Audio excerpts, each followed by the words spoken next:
બધાએ વિડિયો ધ્યાનથી જોયું? ચાલો હું તમને કેટલાક પ્રશ્નો પૂછીશ.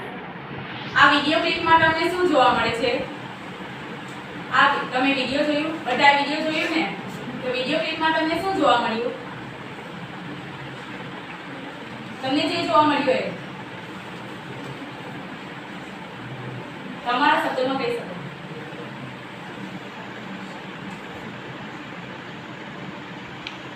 કોઈને નહીં ખબર? તમે વિડિયો નહીં જોયું તો પછી નહીં આવે. શું જોયું એ જ કહેવાનું છે. એને કોઈ તમારી ભાષામાં કહી શકો તમે શું જોયું. વિડિયો ક્લિપમાં તમે જોયું ને કે પૂરીઓ તળાતી હતી તો તે મહિલા પાત્રને દેખાય છે અને એને વિચાર આવે છે કે મંગળ ગ્રહ પર આપણે આવી રીતના જઈ શકીએ છીએ. ચાલો એ તો કહી શકો મહિલા પાત્રને કયો વિચાર આવ્યો? આ તમે વિડિયો જોયો તેમાં મહિલા પાત્રને કયો વિચાર આવ્યો? કોઈ કહે છે? બોલી સામે ઉભા થાય. મંગળ ગ્રહ પર જવાનો વિચાર આવે છે. ખૂબ સરસ. બેસી જાઓ. આ તમે જે વિડિયો ક્લિપ જોઈ એ કયા વિષયને સંબંધિત છે? કયા વિષયને સંબંધિત કહી શકાય? ઘણા બધા આપણા વિષય આવે તેમાંથી કયા વિષયને સંબંધિત છે? આંગળી ઊંચી કરીને બોલવાનું. સમૂહમાં જવાબ નહીં આપવાનો. હા તમે બોલો બેટા. વિજ્ઞાન વિષયને સંબંધિત છે. પછી વિજ્ઞાનની અંદર આપણે જઈએ તો બીજો કયો વિષય એમાં આવી શકે? બોલો ધ્રુવી. કેમિસ્ટ્રી એટલે રસાયણ વિજ્ઞાન. તો આપણે આજે રસોડામાં રસાયણ શાસ્ત્ર વિશે અભ્યાસ કરીશું. ખાંડ લીધી છે, મીણબત્તી, દીવાસળી અને ચમચી. આટલા સાધનોનો ઉપયોગ કરું છું. દેખાય છે?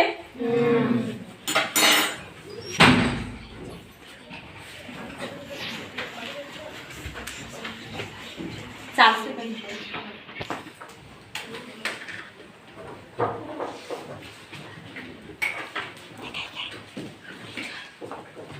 બધાનું ધ્યાન અહીં.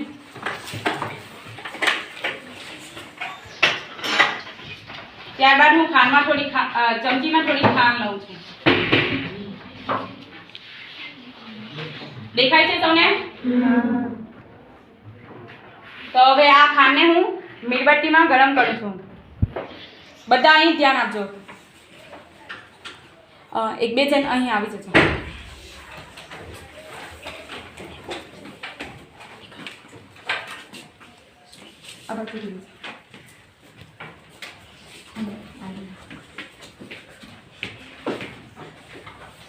દેખાય છે બધાને? હું ખાંડને ગરમ કરું છું.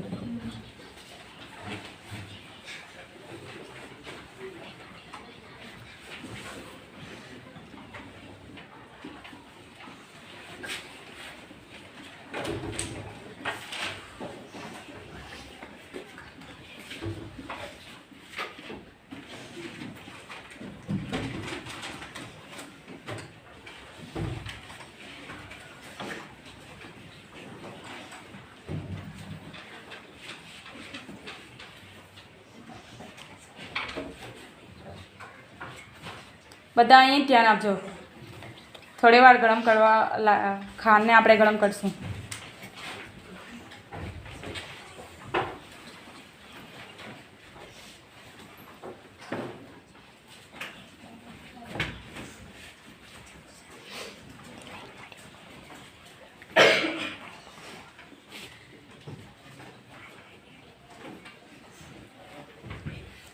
દેખાય છે?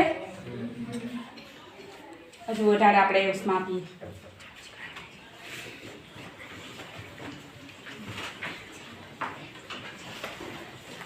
શું થાય છે? ખાંડ ઓગળે છે. કયા રંગની દેખાય છે ઓગળે ત્યારે? કથ્થઈ રંગની દેખાય છે. બધાને દેખાય છે? બતાવો.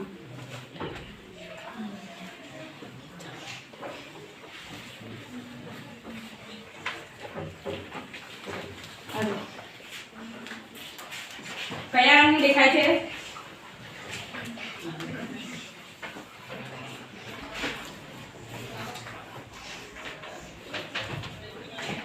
કથ્થઈ રંગનું દેખાય છે.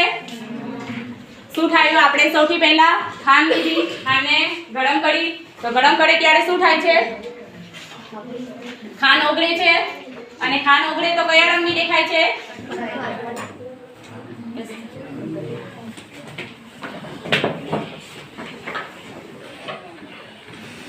તમારે જોવાનું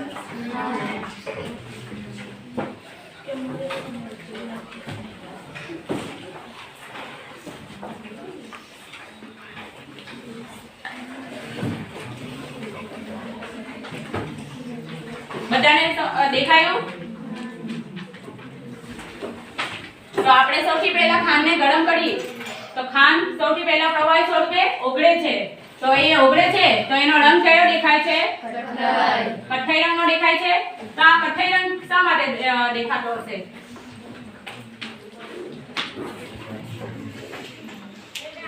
ચાલો તો કઈ નહીં, આપણે એના વિશે જોઈએ. તમે પોલિમર વિશે સાંભળ્યું હશે.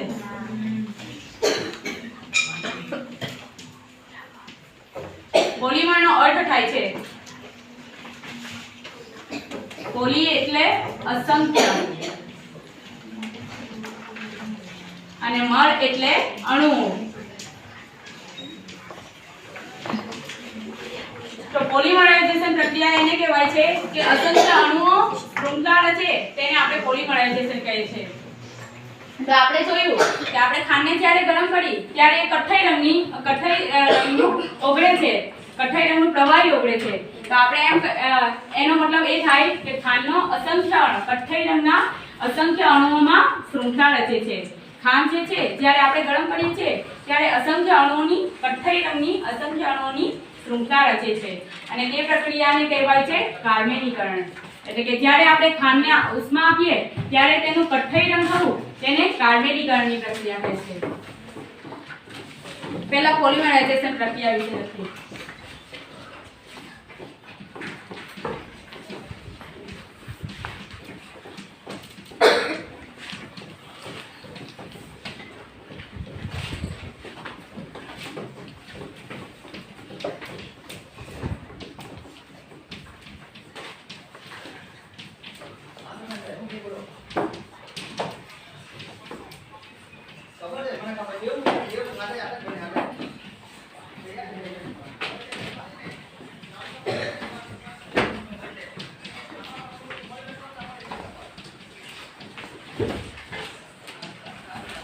અવાજ નહીં.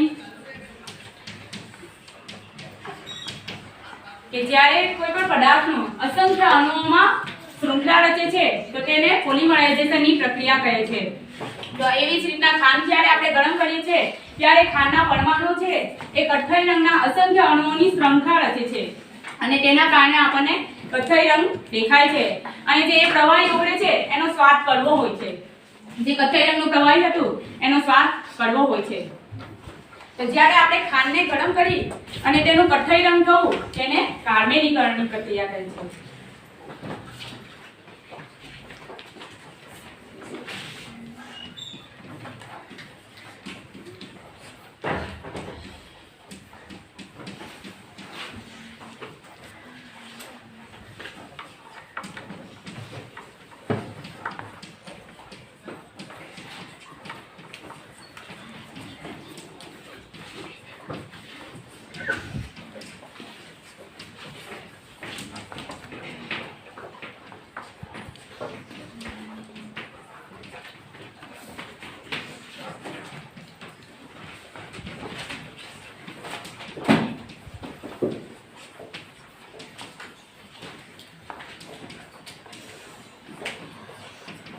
સમજ પડી? કે જ્યારે આપણે ખાંડને ગરમ કરીએ અને તેને તે કથ્થઈ રંગમાં ફેરવાય તે પ્રક્રિયાને આપણે કાર્મેનીકરણની પ્રક્રિયાથી ઓળખીએ છીએ. બધા લખી લો તમારી નોટ.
બધાનું લખાઈ ગયું? લખાઈ ગયું કે પાછળ? ચાલો કઈ નહીં, આપણે આગળ વધીએ. તમે બધાએ ટિકિટો કાઢી હશે. અહીંયા જોઈ શકો છો તમે પ્લાસ્ટિકમાં જો તમે બધાએ કાઢી છો અને તમે બધાએ જોઈ છે. તો આપણે જોઈ શકીએ કે આમાં પણ કથ્થઈ રંગનો દેખાય છે. તો એ કાર્મેલીકરણની પ્રક્રિયાને કારણે છે કે આમાં પણ ગોળને ગરમ કરવામાં આવે છે અને ત્યારે કાર્મેલીકરણની પ્રક્રિયા થાય છે. સમજ પડી? તો ઉદાહરણ તરીકે કાર્મેલીકરણની પ્રક્રિયાનું ઉદાહરણ તરીકે તમે ચીકી લખી શકો. અહીંયા લખ્યું.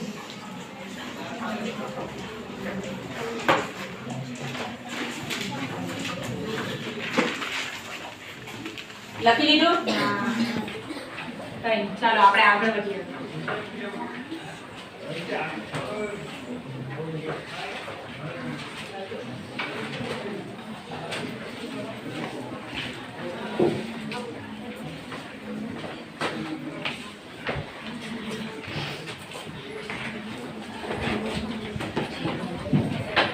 ચિત્ર દેખાય છે. સમૂહમાં જવાબ નહીં આપવાનો, અંગ્રેજી કહીને જવાબ આપવાનો. બોલજી. આમાં સફરજનનું ચિત્ર દેખાય છે. તો તમને અહીં બે ભાગ દેખાય છે. દેખાય ને? કયા કયા રંગના દેખાય છે? બોલ બેટા. કથ્થઈ અને વ્હાઈટ રંગના દેખાય છે. તો તમે ઘણી વખત તમે બધાએ સફરજન તો ખાધું જ હશે. તો આપણે ઘણી વખત સફરજન આપણને ખાવું ન પણ ગમે છે. તો આપણે બે ભાગ કર્યા અને એક ભાગ ખાધો અને એક ભાગ મૂકી દીધો. તો આપણે થોડા સમય પછી પાછો એ ભાગ ખાવા જઈએ તો આપણને એમાં થોડું દેખાય છે ને, કથ્થઈ રંગ જેવું ઉપર આવી ગયેલું દેખાય છે. તેવી જ રીતના તમે અહીં જોઈ શકો કે એક ભાગ અહીં એનો વ્હાઈટ છે અને બીજો ભાગ કે તમારો થોડા સમય પછી જે દેખાય, થોડા સમય પછી જે આપણે સફરજન પકડીએ તેનો છે. એટલે કે એને આ બે રીતે મર્જ કરીને બતાવે છે કે આપણે પહેલા જ્યારે ખાધું ત્યારબાદનો અને થોડાક સમય પછી જ્યારે આપણે ખાવા માટે જઈએ ત્યારનો આ સફરજન છે. તો આ સફરજન છે એ ઉત્સેચક ધરાવે છે, પોલિફિનોલ નામનો. આ જે સફરજન છે એ પોલિફિનોલ ઓક્સાઇડ અથવા ટ્રાયોસિનેસ નામનો ઉત્સેચક ધરાવે છે. તો એ ઉત્સેચક ધરાવે ત્યારે આપણે સૌથી પહેલા સફરજનને ખાધું અને ત્યારબાદ જ્યારે મૂકી દીધું ત્યારે આપણને ખબર જ છે કે હવામાં ઓક્સિજન રહેલો છે જેના દ્વારા આપણે શ્વાસ લઈએ છીએ. તો આ સફરજનમાં જે ઉત્સેચક રહેલો છે એ ઓક્સિજન સાથે પ્રક્રિયા કરે છે. ઓક્સિજન સાથે પ્રક્રિયા કરે એટલે કઈ પ્રક્રિયા કહેવાય? કોઈ પણ તત્વ ઓક્સિજન સાથે પ્રક્રિયા કરે તેને કઈ પ્રક્રિયા કહેવાય છે? ખબર છે તમને? બોલી સામ. ઓક્સિડેશન પ્રક્રિયા. શાબાશ. આ પ્રક્રિયાને ઓક્સિડેશન કહે છે. તેવી જ રીતના સફરજન પણ જ્યારે આપણે મૂકી દીધું છે ત્યારે સફરજનમાં રહેલો ઉત્સેચક પોલિફિનોલ ઓક્સાઇડ એટલે કે ટ્રાયોસિનેસ નામનો ઉત્સેચક એ ઓક્સિજન સાથે પ્રક્રિયા કરે છે અને તે પ્રક્રિયાને આપણે ઓક્સિડેશન પ્રક્રિયા કહે છે. અને તેના કારણે આ સફરજનનો જે આ બીજો ભાગ દેખાય છે એ કથ્થઈ રંગનો થઈ જાય છે. એટલે કઈ પ્રક્રિયાને કારણે થાય? તો ઓક્સિડેશન પ્રક્રિયાને કારણે. એટલે આપણે કહી શકીએ કે ઉત્સેચકો દ્વારા થતા કથ્થઈ રંગનું નિદર્શન જો જોવું હોય તો આપણે સફરજનમાં જોઈ શકીએ છીએ. તેવી જ રીતના તમે રીંગણ પર જોયું હશો. તો ઘણી વખત મમ્મી રસોડામાં અડધું રીંગણનો જ ઉપયોગ હોય તો અડધું રીંગણ કાપીને મૂકી દે છે. ત્યારબાદ આપણે તેને થોડે વાર રહીને જોઈએ તો તેનો ભાગ પણ આવી રીતનો કથ્થઈ રંગનો જ થઈ ગયેલો દેખાય છે.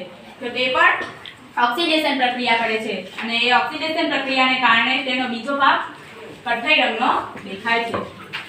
સૌને સમજ પડી?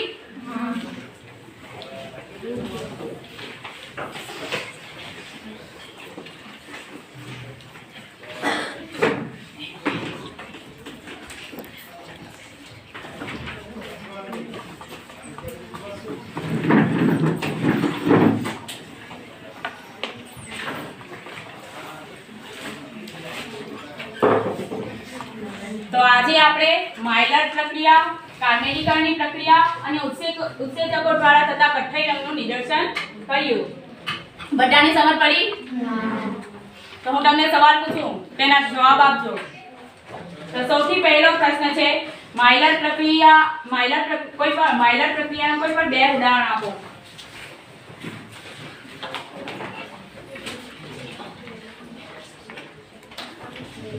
બોલ ધ્રુવ. બ્રેડ અને બિસ્કિટ. ખૂબ સરસ. ત્યારબાદ બીજો પ્રશ્ન છે, કાર્મેલીકરણની પ્રક્રિયાનું કોઈ પણ એક ઉદાહરણ આપો. કાર્મેલીકરણની પ્રક્રિયાનું કોઈ પણ એક ઉદાહરણ આપો. નોટ બંધ કરી દેવાની છે.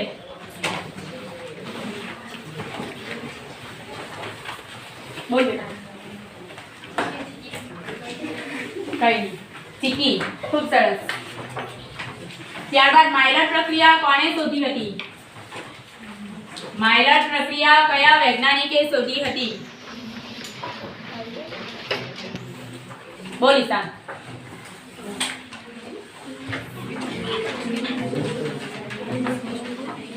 જરા મોટેથી બોલવા.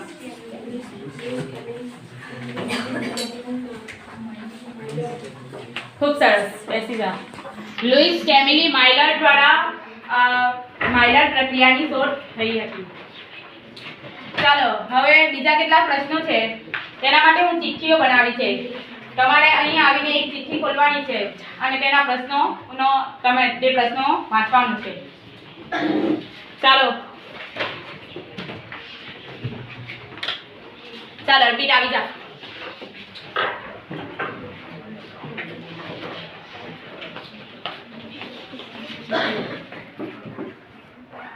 ખોલીને વાંચ. સૂચના પણ નીચે આપેલ બીજાનો સમય મોટેથી બોલ. સામે ખડા અને ખોટાની નિશાની. સફરજનમાં રહેલો ઉત્સેચક ઓક્સિજન સાથે રિડક્શન પ્રક્રિયા. સંભળાયું બધાને? નીચે આપેલ વિધાનોની સામે ખડા અને ખોટાની નિશાની કરો. સફરજનમાં રહેલ ઉત્સેચક ઓક્સિજન સાથે રિડક્શન પ્રક્રિયા કરે છે. આ વિધાન સાચું છે કે ખોટું છે? બોલ જીયા. Very good. આ વિધાન ખોટું છે કારણ કે સફરજનમાં રહેલો ઉત્સેચક ઓક્સિજન સાથે ઓક્સિડેશન પ્રક્રિયા કરે છે. તો વિધાન પહેલું આવશે ખોટું. બેસી જલ્દી. ચાલ ત્યારબાદ આયુષ આવી કોણ આવશે? શ્રેયા આવી જા.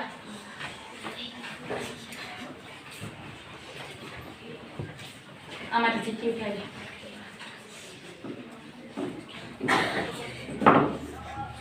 મોટેથી બોલ.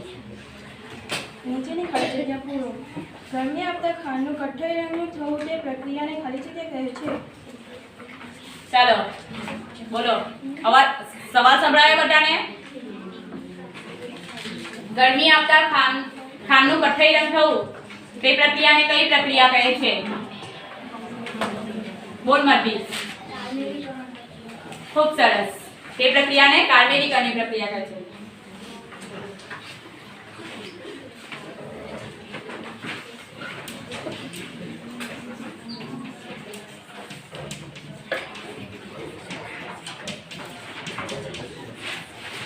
ચાલો હવે એક જણ આવી જાવ. હિરલ આવી જાવ.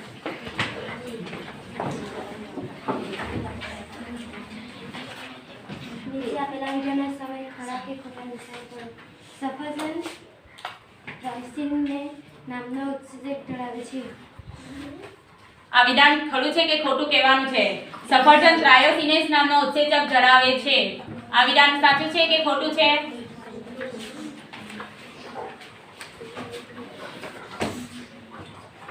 બોલ બેટા. આ વિધાન સાચું છે. સફરજન ટ્રાયોસિનેસ નામનો ઉત્સેચક ધરાવે છે.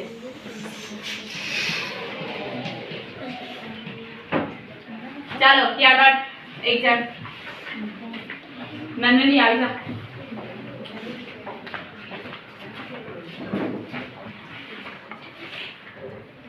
નીચે આપેલા વિધાનોની સામે ખરાની નિશાની કરો.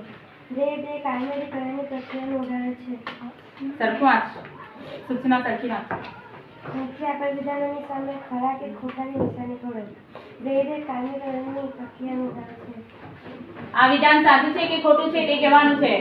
બ્રેડ એ કાર્મેલીકરણની પ્રક્રિયાનું ઉદાહરણ છે. બોલ બેટા. આ વિધાન ખોટું છે કારણ કે બ્રેડ એ માયલર પ્રક્રિયાનું ઉદાહરણ છે.